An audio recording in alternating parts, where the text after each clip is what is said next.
you're going to be speaking at Power Hour number 7, coming up on the 7th of July.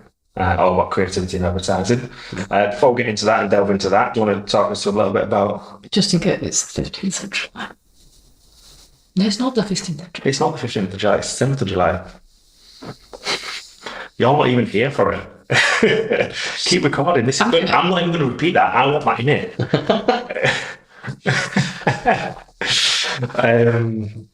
So before we go into kind of the top of creativity and advertising, and particularly your specialty around paid social, Facebook and Meta, do you want to just talk about you and TV social and essentially how you guys got into the industry and grew? Yeah. So from the get-go of my career, bounced from like role to role, market to industry to industry, figuring out like what I wanted to do. Started off as an apprentice doing Google ads, and that was my first taste for the marketing world.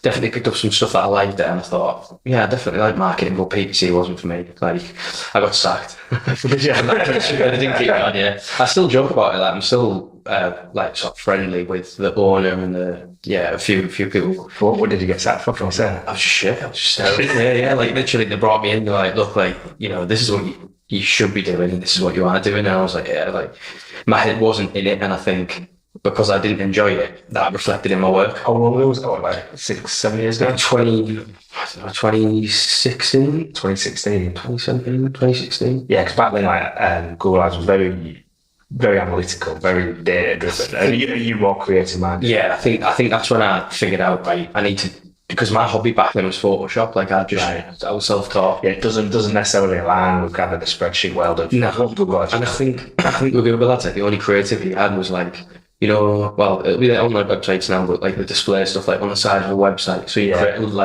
to create like 11 different banners, and like I even found that grueling because it was just the same thing. You'd have to fit such a huge graphic and so much information on like a 270 by 90. You and Tom were going to clash so much. Because all he's talking about is creativity in PPC. Yeah. But it's not the visual side of it, put it that way. Yeah. It's more the spreadsheets and how to create with data. That's quite cool, though, to be fair. And just something I'm just not good at grasping. I'm very happy to accept that that's my shortfall. Like, so when you got sacked then, I didn't mean to put so much emphasis on that work. What was it that said? Well, I didn't know at the time. I kind of got a little bit lucky because someone who I was connected to from working there had moved on to another company, and it was a sportswear apparel design company. So I moved there, was completely winging it again. I knew how to use Photoshop, but not Adobe Illustrator, and I thought they both got some features. Started working. See Emily just cringing behind the camera there.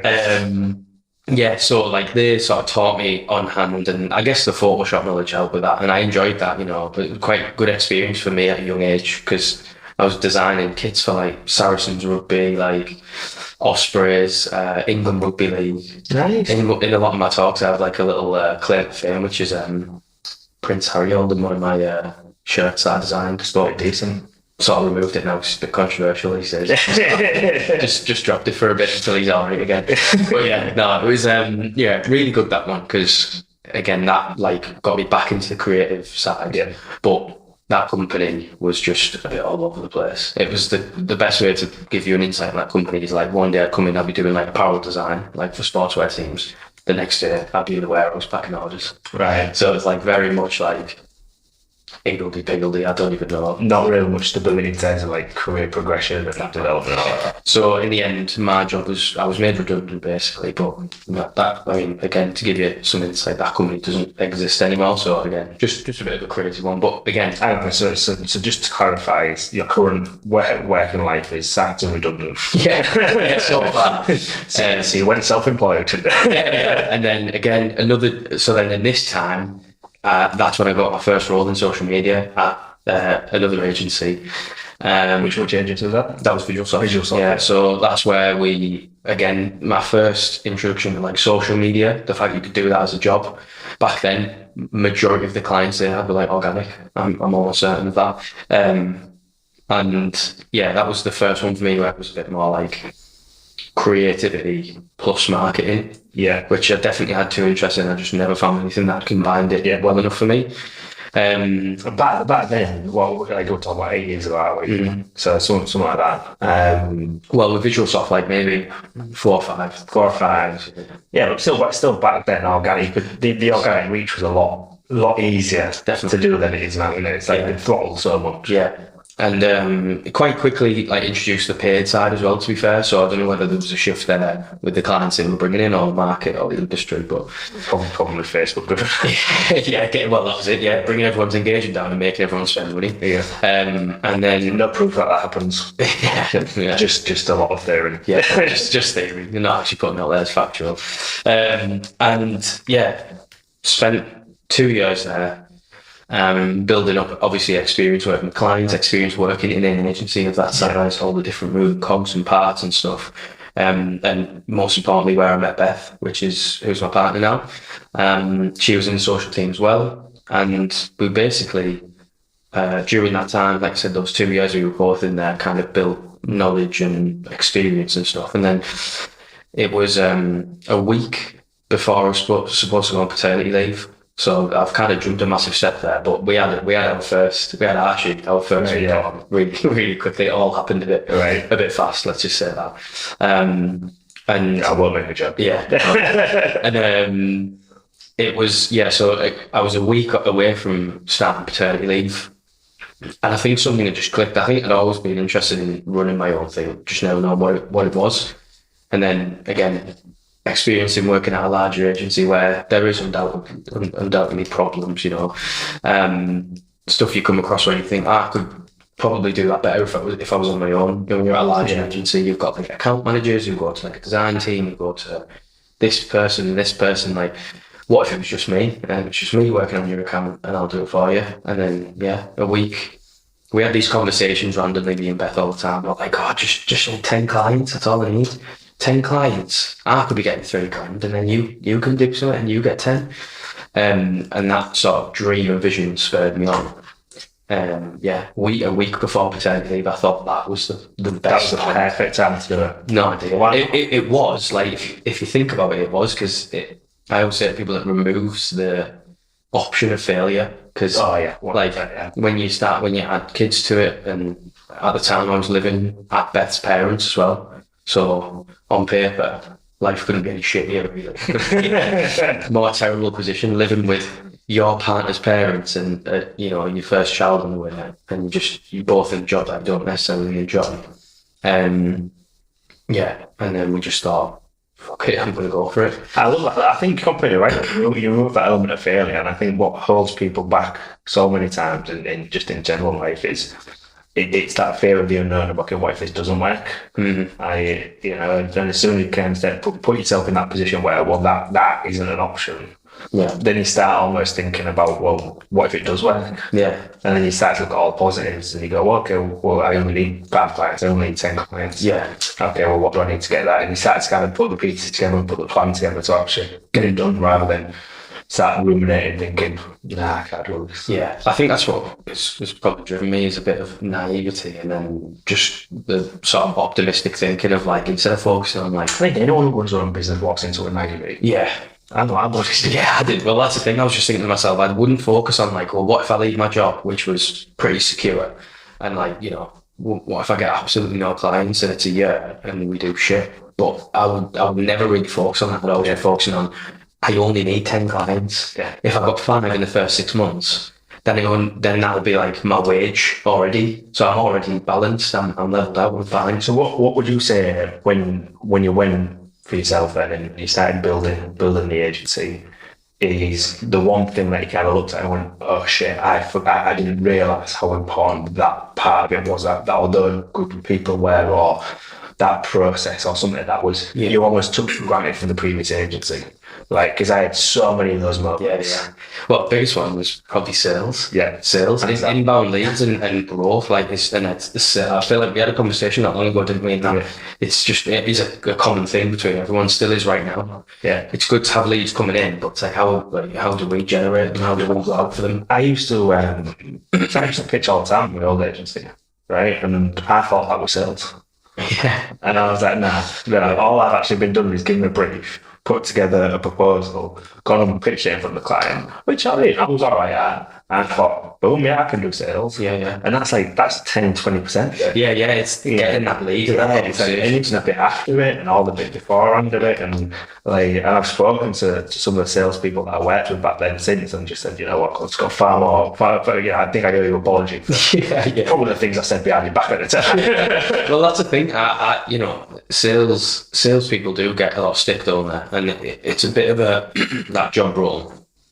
And the way like certain salespeople conduct themselves, I think it's not fair times to everyone with the same brush. But I still stand by the fact that salespeople are a different kettle of fish. Like that is a unique skill, like a real born. Like if you're a seller, and it's a massive life skill, not just for a business you're working or your own business.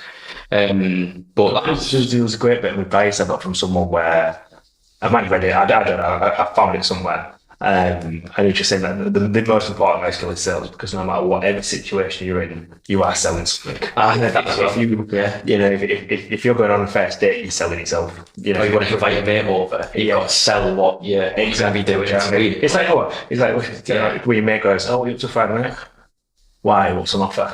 It's like you don't really like, "Yeah, I'm free, mate." You wait for the sell first. Yeah. I don't know if that's just British people. I don't know. But you're constantly selling yourself in some way. Yeah. Or selling something. I mean, you've got kids. You're trying to sell them eating a banana instead of having them. Exactly. No, it's really good. That's right. I promise. So it's a really important skill set. But when it comes to kind of B2B selling, I think sales is a completely different breed, and anyone who does that has a full-on blown career within it.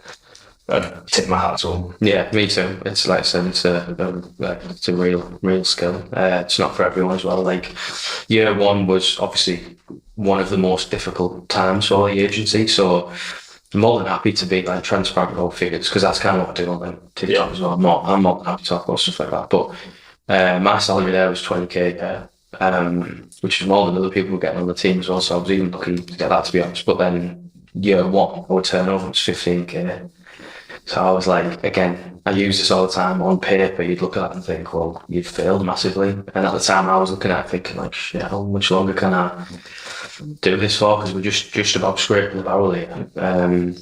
But that was the reason. It was like figuring out how to sell. Like, I remember times where I'd be sat in Beth's parents' conservatory, away from everyone, like close the conservatory door and just trying to blast out like 100 cold calls. And that for me, I was like, I think that's what salespeople do, don't they? But there's just so much more to it. Yeah, and you don't know until you get into it. And that's not my style of selling.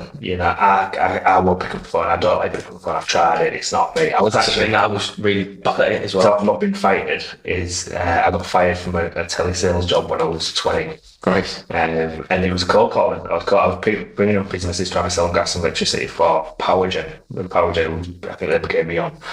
And it was crap. Yeah. Because I just didn't care about it. Yeah. So I was I didn't pass probation, or my probation extended. They only extended it because they liked me. They was like, "Don't like you, so we're going to give you another chance."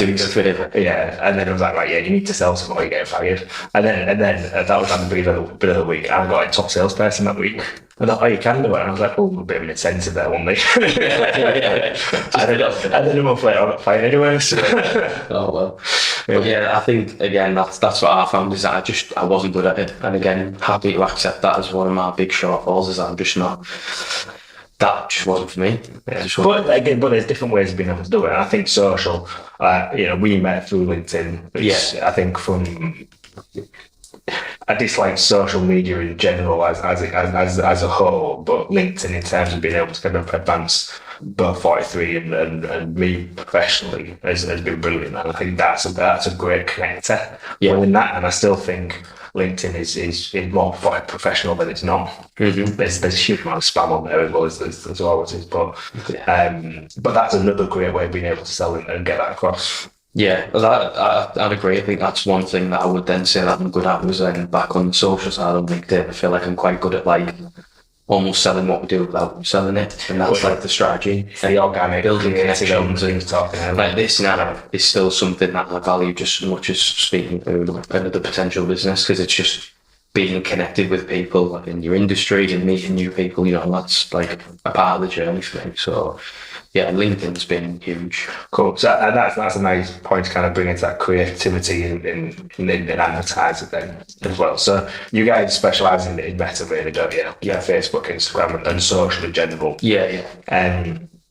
So and what you're going to talk about Paro is very much the advertising platforms around social media, particularly Meta, and the creative approach, because that's a huge thing at the moment. Yeah, I think iOS 14 is probably kind of a key marker in kind of driving that, and then the huge changes in the platform itself. Yeah. So like within your time, because I always refer to the period of when Facebook advertising was all about like micro targeting, get your genders, get your demographics, get your interests, go super targeted with who you want to go at. And that used to be the way 6, 7, 8 years ago. Yeah, absolutely.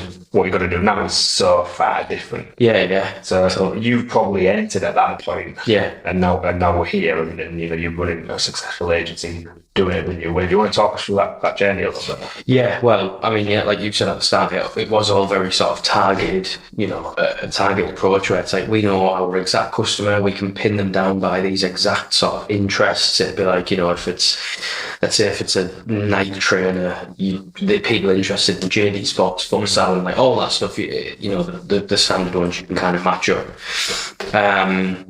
Creative wise, again, you test a few things like a carousel. You might have like a dynamic ad or something, I don't know. But your creative would be matched to your targeting almost, wouldn't it? Yeah. I mean, like if you had all those interests, it was really easy to marry that up, and like I said, you just bang them in different formats. Yeah, carousel, put static in there. That's it. Might even throw a video in there if you had a bit of extra budget. Yeah, but video was a bit like just terrible. Yeah, and then now like a total shift in it structurally and creatively, in that like we see campaigns in an account running where it's like the only targeting in there is the age range, and sometimes it's not even that. Sometimes we'll just set up a campaign broad, put an exclusion in there, and it's just anyone in the UK 18 to 65 plus. And there's elements of that where those targeting options have been pulled out by Facebook, haven't they? Yeah. Because they push people towards using the algorithm, this type of methodology, really, aren't they? Yeah, definitely. They're starting to do it in little ways.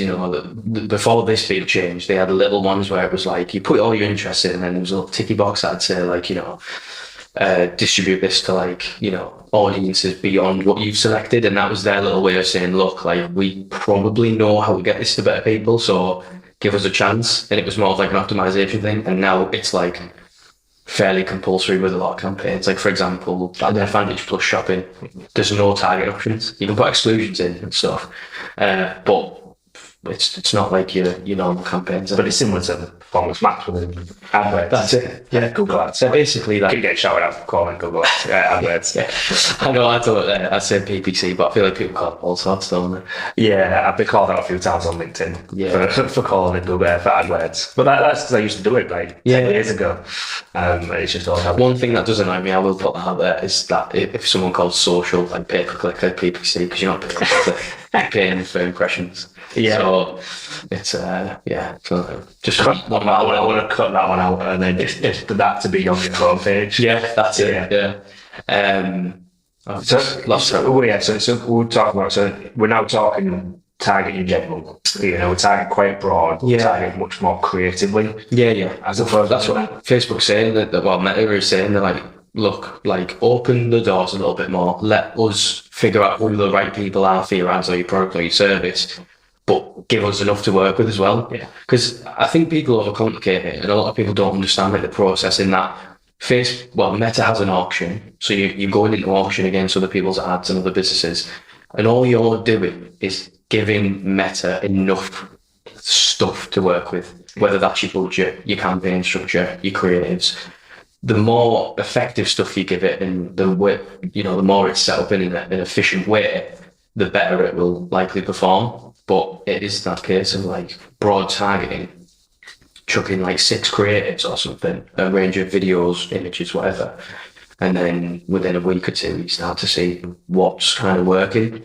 There might be more results are sort of pushing towards like UGC video, so it's like, right, them 2 videos are working really well, let's pause these 2. How do we make different iterations of them top 2 videos in different styles or a different angle? and this is, we're seeing this across a lot of formats, particularly advertising, like so with Google Ads or Meta or even TikTok, to be honest, like to an extent, it's this creative-led approach that I think is now raising question. And we've had it a couple of times with people all like, well, you as an analyst, now what you do? Yeah, like yeah, and it's like, well, go back to the days when you couldn't do PPC. It's PPC used to sit, you could manage it mostly out of a spreadsheet. Like, you could do that. You can't do that anymore. And it's like, well, actually, where does the analyst role kind of fit in now? And I think when you're talking about kind of like creativity and connecting that advertiser, I think that's the connector now.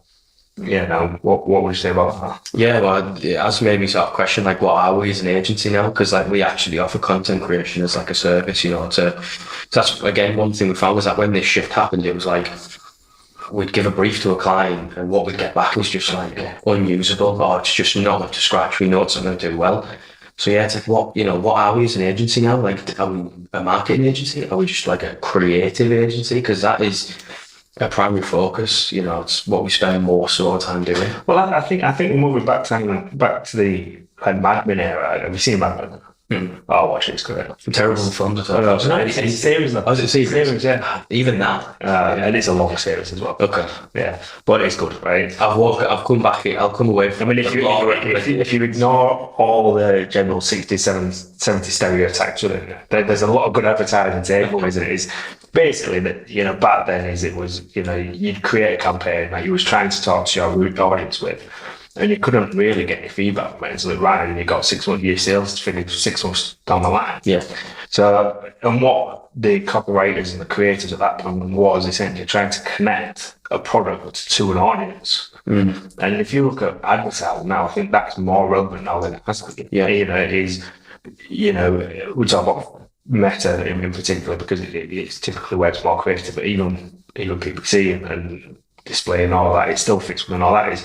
You're trying to connect a message to a user that resonates with them at the right time of the user journey with the right image. You're trying to stand out against what is essentially more advertising than there ever has been.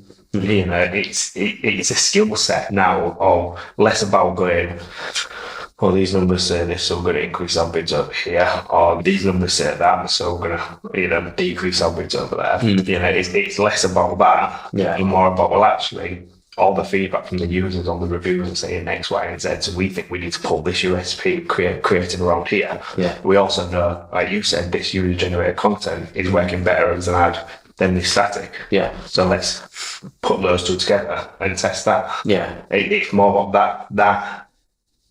I think that's the role an advertiser and a marketer is playing. I think. Yeah, agreed, definitely. And I think in the current state of the world at the moment, and I guess like I don't really know the best way to put it really, but where a lot of people seem to be in like a bit of a woke state now, where they're kind of like super aware of like who's targeting them, and they're not wanting to share the data, but they'll do like loads of other stuff that shares data anyway. And and they don't accept cookies on a website, but they're on everything in their life runs through an iPhone. Do you know what I mean? Yeah. So we've got like a lot of people like that, obviously now these days, and it's like to get through to them with an ad and linking back to creativity. It's like almost like instead of standing out, now you need to like blend in. The interesting thing, there's a recent study, I'll try to get out for you. I was reading it last week while I won somebody. It might still, I don't know if I mentioned it. But it would basically say the different like generations is the most recent generation don't mind ads. Yeah. They don't mind ads. In fact, they're actually, because they're probably more educated and aware of how ads are put in front of you. Yeah. They just want it to be relevant to them. Yeah. Right? Yeah. Whereas obviously, like, probably our generation and our parents' generation are a bit more like, oh, no, don't want that. Don't worry about that. So I think, as, we're getting kind of the teenagers who have grown up with technology and all coming into adulthood now, I think ads aren't a bad thing anymore. I mean, we talked about Dave Ellis before, was like, no one wants to see ads. If I don't have to see ads, I won't see ads. I'll happily, refuse to pay for YouTube Premium, but when I'm saying I'd rather pay to not have ads than see ads. But if I'm going to see ads, I want to see how that relevance. Yeah. And I think that's what we're kind of seeing through. Yeah. Interesting there. The millennials just wanting people to listen to them. Yeah. I think as well, that's another daft thing is that obviously when people don't accept the cookies, what they're actually saying is they're sharing less data to make those ads now less relevant. Yeah. So their experience will be like altered or potentially impacted now, which is what we don't realise. But I think that's Apple's, little snatch at some of that market share. I'm not sure what they've got planned, but I think it's going to be big, whatever they've got. I think it's just a marketing point. Yeah. I think it's a marketing play. It's playing on the privacy element, isn't it? Yeah. It's, someone told like one of their ads apart because they do all that thing, don't they, where it's like a person walking around with an iPhone and they're getting like hassled by all these different people, which are like pretending they're like big businesses, like pop up in your face and in your business and stuff, and then it shows them like not accepting cookies and all these people like poofing away like they're gone, but in reality it's still like Apple. You're still going to get bombed. Has all that same info, that they're collecting, So and you're still going to get hit by ads that you could be less relevant. Yeah. So well, yeah, but and then back to the sort of blended in, like you said, where people don't mind ads. Now it's like getting to the point where it's like to really like connect with someone as well. The whole blending in is like if you almost don't, it's like an ad, but you kind of don't make it look like one. They're kind of happy to accept and consume it, but it's even easier for them if it's in the same format they're used to consuming everywhere else at the moment, which is like how the same format of a TikTok works insanely good as an ad because attention spans are lower. People are used to scrolling that short form content. So at the moment, TV ad revenue is down about 3%. Okay. Right. So we're seeing that decline, but at the same point, we're seeing all the integrated online video streaming services makes it easier to be able to programmatically target people with TV ads and things like that. Right. So there's a disconnect between what is a TV ready ad, right, and a TV ad versus a user generated TikTok ad, right? There's a big disparity between that. Yeah, is where do you think that's going to go? Because I can't imagine being sat at home watching TV and watching on ITV. I can't remember ITV's streaming service, but that one where you get your ITVX or something. Yeah, that's the one. And then just seeing the TikTok reel come up. It's unlike I can't imagine ever getting to that point. Well, do you know a taster for that? I don't know if you've seen that ad, but where like Apple did an ad which was like shot on an iPhone. Right. I don't know. Yeah, you'd be able to find it somewhere. They ran like a few different ones, and they were on TV as well. And what they would do is they were trying to show off how good the camera was of the iPhone, and they would have landscapes and other creators and whoever they'd find, photographers, shoot on an iPhone. And then at the end, it would be full landscape sort of thing, fill the TV, and then at the end it'll kind of like close in and then say it's like shot on an iPhone. But then I suppose within that, isn't it? It's how it's shot. So like, if everyone's watching on the phone, they all consume it consumed with portrait, right? So you scroll up, what have you, right? Yeah. You're not going to get that format on the TV. So there's always going to be that disparity. So that's maybe the break in that line, isn't it? Yeah. Whereas you're not going to get a user generated content type of ad like you might see on TikTok on TV, because ultimately it's got to break that formatting barrier. Yeah, I agree. Yeah, I think they'll always maybe just coexist in that way. There's maybe no such thing as like a middle ground, and it either has to be like one or the other in a content format. And I don't know, I'm not against them, but stuff like radio and TV, I don't know, I'm not that into them, because I just feel like, how do you actually, it's hard to measure. How do you measure what KPIs do you set? I don't know, but the longer I am involved in this and in the marketing industry, the more I kind of recognise the importance of it, because it's hard to measure. I say I've got a bit of a beef with the performance industry in general at the moment, which coming from a performance agency owner, is I think we're getting into a realm where we've grown up with a lot of people entering the C-suites now as marketing directors, managing directors, things like that. They've grown up going through the realm of SEO, Google Ads, the introduction of Facebook, and all of that, where you could put X in and get X out, right? And ultimately, it was never like that anyway. Yeah. They just made you believe it was like that. Yeah, definitely. Right, and now it's not that anymore. And you see with like running Facebook ads, it's like you've got to run things to get a brand. Yeah, You've got to have a brand element. It's if you've got a brand behind you, you've got a better click-through rate, you've got a better conversion rate, you've got a better hit rate, anything like that. Yeah. Right. If from an SEO perspective, you've got to have a brand presence out there.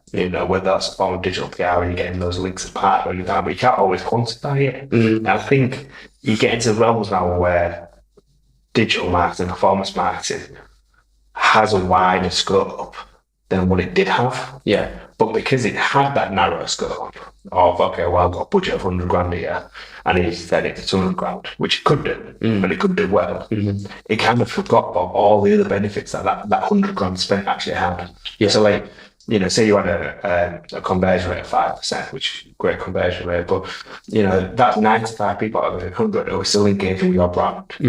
That isn't being reported on. Yeah. Because as a performance, you're only reporting the 5% that did. Yeah. And so what are those other 95 people doing? Yeah. And I think when you talk about kind of TV and radio, is you recognise that actually that reach and that consistent and persistent touch points with people does eventually build it. Like we go back to previous conversations and always talking about like sales. Yeah. Is we say how hard that is, and it's like I used to love them at 20% of going in a picture thinking I was the dog's bollocks, but you've got 7, 8, 20 touch points potentially before you actually get into that room. Yeah. And I think performance as an industry, it's great for that bit. I think it has a wider impact on all the touch points, but not so much now. I think people are changing it, but for a while, a lot of people moving into C-suites are still thinking about it in that way. Yeah, and there's a lot of people who will, in the way that they consume ads and like just content day in life, who will listen to the radio and find that more credible than a Facebook ad. And that's where you get into the realm of like, you can never really count a channel out, I don't think, until you've fully tested it. And then even then, because it's so difficult to quantify, it's like, you may as well, if you've got the budget and you can quantify it and everything else is running well, you may as well, because it's another touch point. It's another. How do you find it then within that? Because you guys are looking at social and lots of different platforms within that, but knowing that what you're doing is having a wider impact on people and a wider effect. Is that still having to report on your performance? Do you find that hampers you with clients, or does it make it easier to justify with clients? It depends what their understanding is like.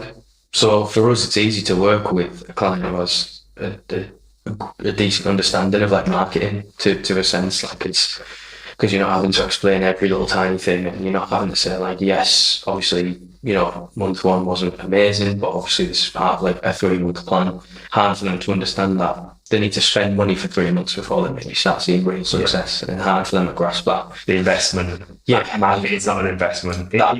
Marketing is an investment, sorry. Yeah. And it's not an instant return. Yeah, exactly. That they think that as soon as they start putting money into Facebook ads, they can get a return because they've got a competitor 30 miles away who's doing this and they've done that, or a family member, whatever. So it can hamper us sometimes.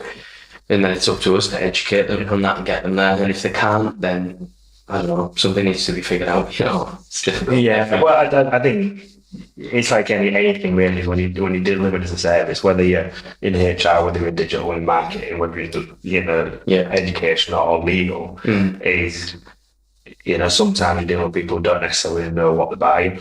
And you've got to, and it's our job as salespeople to educate them to make sure when they do buy it, they understand exactly what they're buying. Yeah.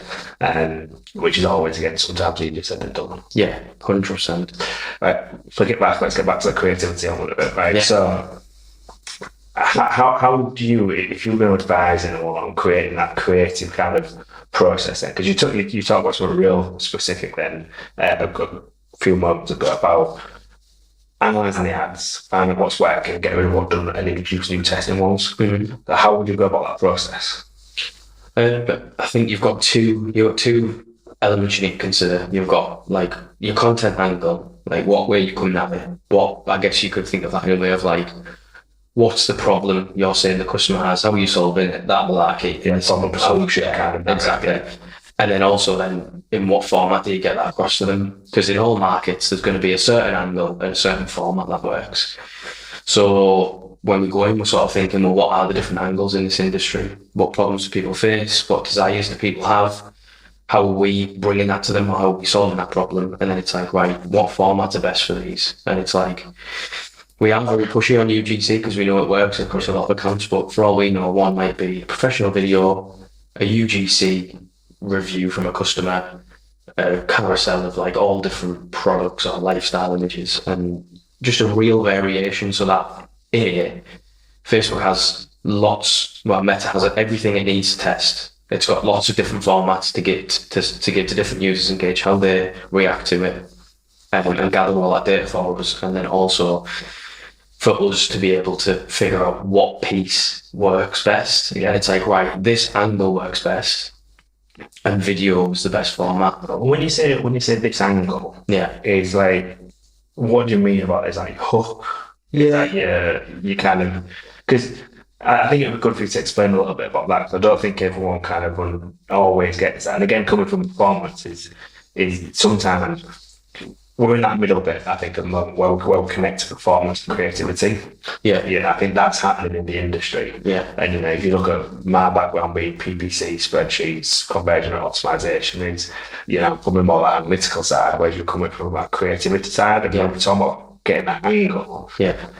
I think it's good to explain what do you mean by that, like how could that look from industry to industry, client to client. I think a good example of it is like your angle will represent all of the different entry points for someone. So as an example, we worked with a hydration sachet company called Vidrate, which is a great client, great product, but they had lots of different angles. So if we were in a broad campaign, what were some of those angles? yeah, so not everyone really cares so much about hydration for let's say like health as such. They're just wanting to be, I don't know, someone wants to drink less Pepsi through the day or full fat Coke. You've got other people who are like in the gym all the time. They want to keep up on hydration but they don't like water. You've then got people who've got young kids who won't drink water. They don't really want to have juice. They need something fun, a process to get into. All right, here's something, it's almost gimmicky and stuff, but Problem, solution. that's it.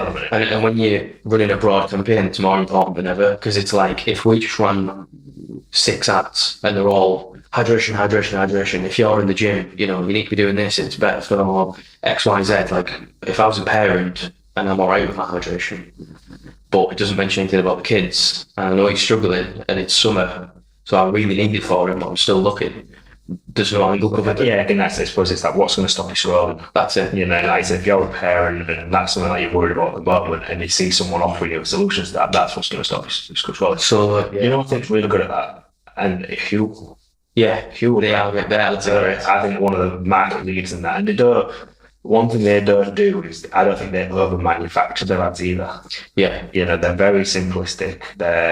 I think they've done exactly what you said, which is identify what formats work. Mm-hmm. But I think the meal replacement stuff at the moment is anyone who's wanting to do that, whether you're doing that for dietary needs from you wanting to lose weight, or you're wanting to trim up, or you're cutting, or you've just got no time in the day to kind of plan your meals or anything like that, or prep your meals, or go out for dinner, or anything like that. It's like they've got all these different angles, and they've actually covered quite a lot of them. I think the tagline is it's not a meal replacement. It's not a lifestyle change. It's just a meal replacement. Yeah.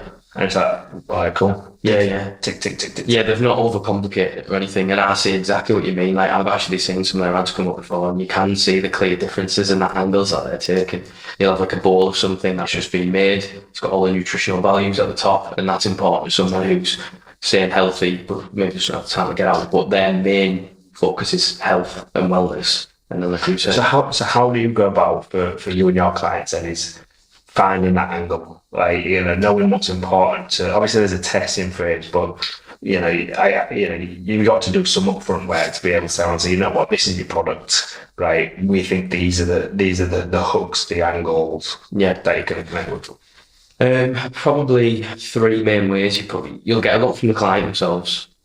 I think competitor analysis as well, seeing what other people are doing in the space. And then also probably like social trends as well. So like for certain products, like what is making people buy? Like, if you see like a TikTok trend, and it's like everyone needs this product because it's doing this. It's like, why are we not saying that? Because we do. So we can. What I hear about TikTok trends is there's always this cynicism in the back of my mind going, someone manufactured that. Yeah. And it's like people are actually bothered. It's just been manufactured by people like us. Yeah. Which, to be fair, if it is good work. You see it all the time, and like to be fair, it's a massive part of the industry that I dislike is maybe going more into like people who are entrepreneurs who've like done I say entrepreneurs, but yes, I think it's more the way they come across where they've obviously like drop ship the product or a few products, and they're like trying to get everyone else into it, start selling a course about drop shipping, and it's like realistically probably one of the hardest markets to get into. But they're finding like a random product on Alibaba.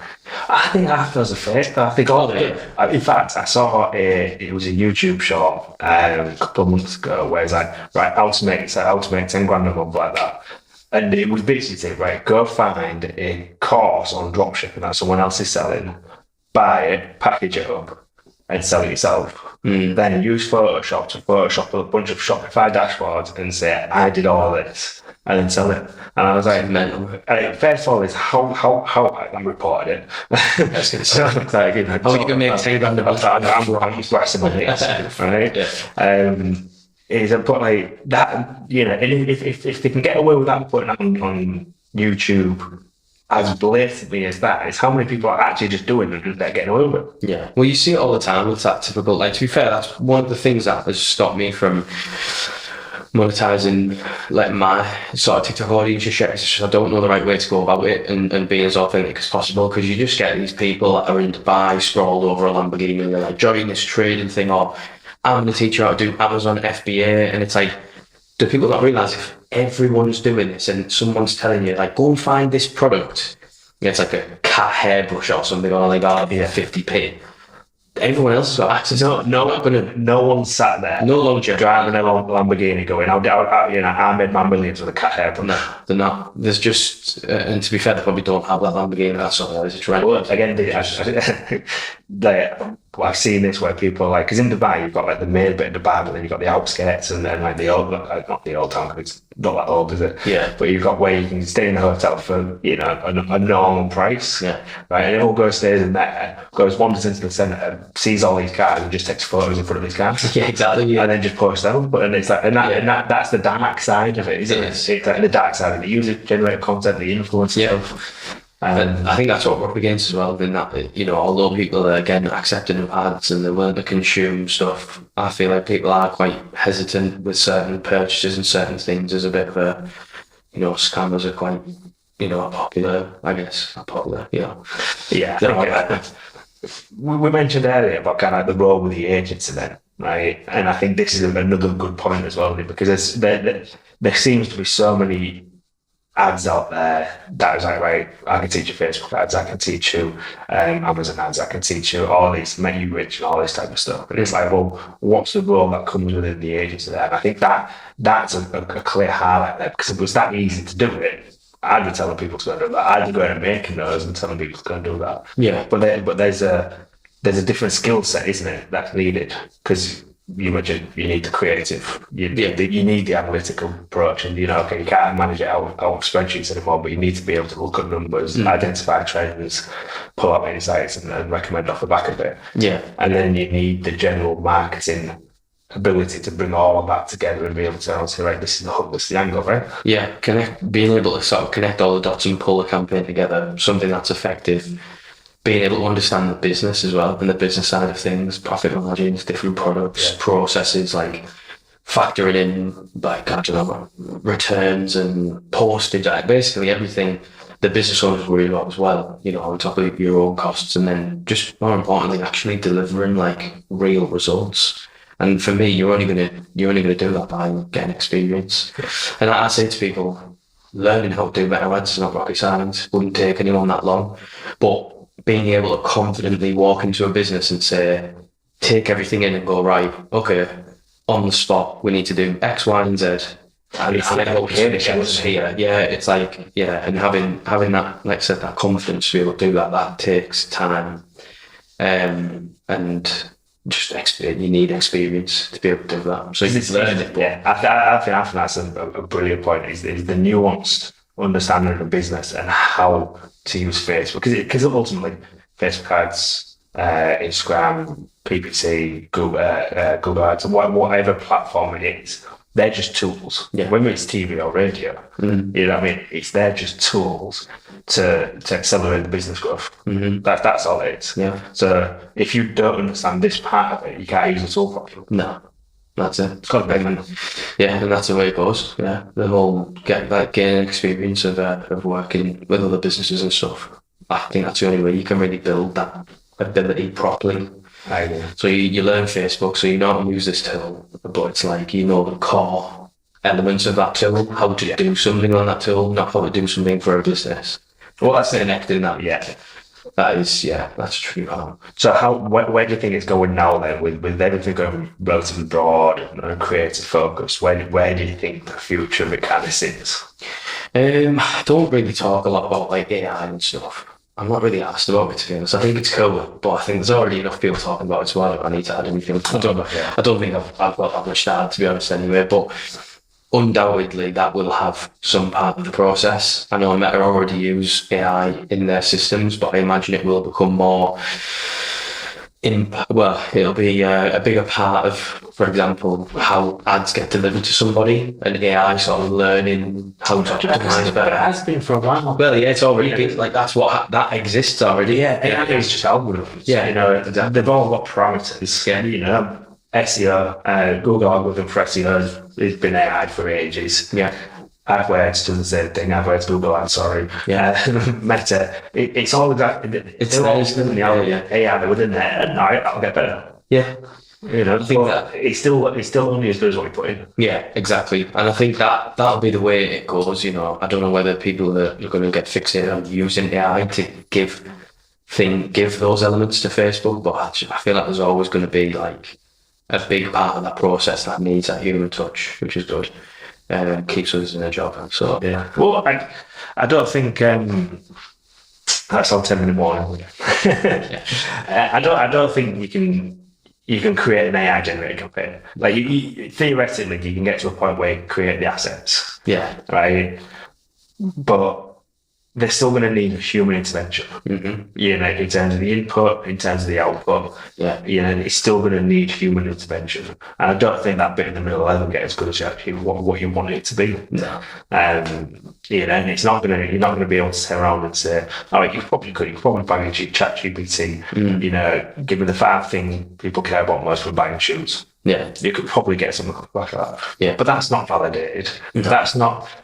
You know, what's the difference between a pair of high heels versus a pair of running trainers? You don't know that. What's the difference for that based on a 5-year-old versus a 25-year-old? You know, there's all those nuances that, you know, you've got to be able to apply human intuition, human analysis, and the rest of it, and all the business elements that you mentioned. Yeah, there's too many elements to consider that it shouldn't be able to have the level of output that a human would have to take in all that information.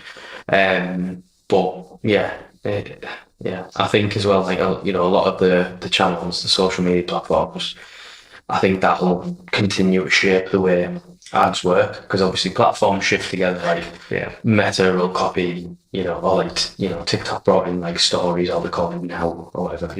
And same as like when Be Real was out, Instagram did the same thing, and it's like that'll shift with ads as well. So if there's a trend on TikTok that's fairly popular, 9 times out of 10, if you try and recreate that as an ad on Facebook, you might see some decent uplift, because there's so many people on TikTok who've absorbed that trend or that sound or that product. So, and I think that's a huge part, because there's no way that AI will match that speed and that intuition. Have you seen that kind of influencer curve where you've got kind of pre-adopters, early adopters, mid adopters, late adopters, that kind of distribution graph?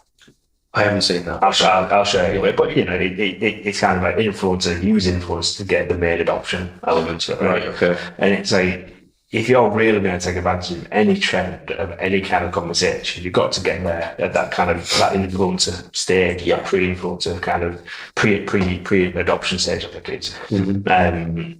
it's to really kind of take advantage of it. Otherwise, you're going to be a late adopter, which means it's kind of you're surviving on the dregs of it. There's no way you might be able to build tools, and you've got these tools. To be fair, you've got this with TikTok, you've got this with Google Trends.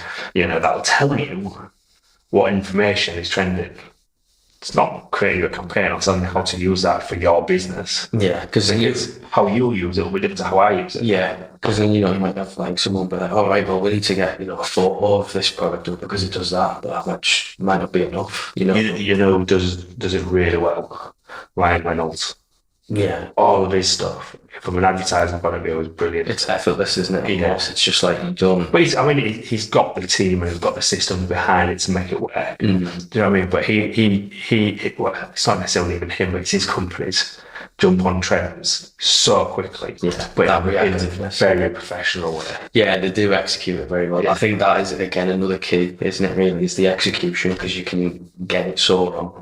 But I think that execution means different now to what it did 5 years ago, because of user-generated content. The execution doesn't necessarily mean a highly polished video. No, it's the execution of the delivery of that content. Yeah, well, it's literally could be someone running out to the shop to get a few bits, coming back with their iPhone, setting up the table, a daft little ring light, and that's a reactive campaign these days for an ad, which is pretty cool, I think, because it opens up a creative opportunity for everyone. So it's the age of content creators now, isn't it? Yeah, all of our team are capable of picking up the phone and creating a decent video for ads, which I'm confident about. So I hope they are as well.